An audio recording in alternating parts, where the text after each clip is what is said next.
السلام عليكم ورحمة الله وبركاته. أريد أن ألقي أمامكم لوطني العزيز تهنئة ساخنة من صميم قلبي، وأقول: وطني الغالي والحبيب، كل عام وأنت بألف ألف خير. في عيد استقلال باكستان أتمنى لوطني الغالي دوام التقدم وازدهار. عيد استقلال هي مناسبة وطنية ودينية مهمة تحتفل بها جميع المدارس والمؤسسات.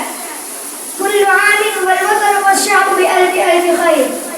المرء لا يقدر قيمة الأشياء الثمينة أبدا إلا حينما يضيعها، وكذلك الوطن لا يستطيع أن يعرف قيمته سوى من ابتعد عنه. لك يا باكستان الغالي مني ألف تحية حب وسلام. عيد استقلال 77 الذي يجدد فينا محبتك وعشق كل ذرة من ترابك الغالي.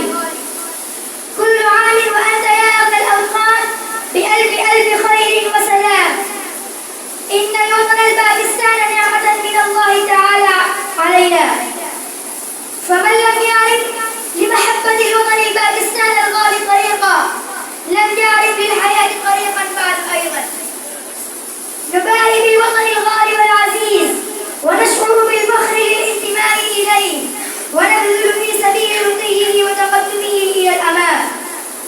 أحبك يا باكستان، كل عام وأنت بألف خير.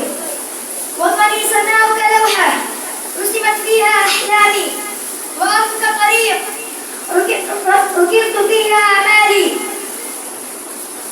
ونسيرك وحده ما يشفي آلامي.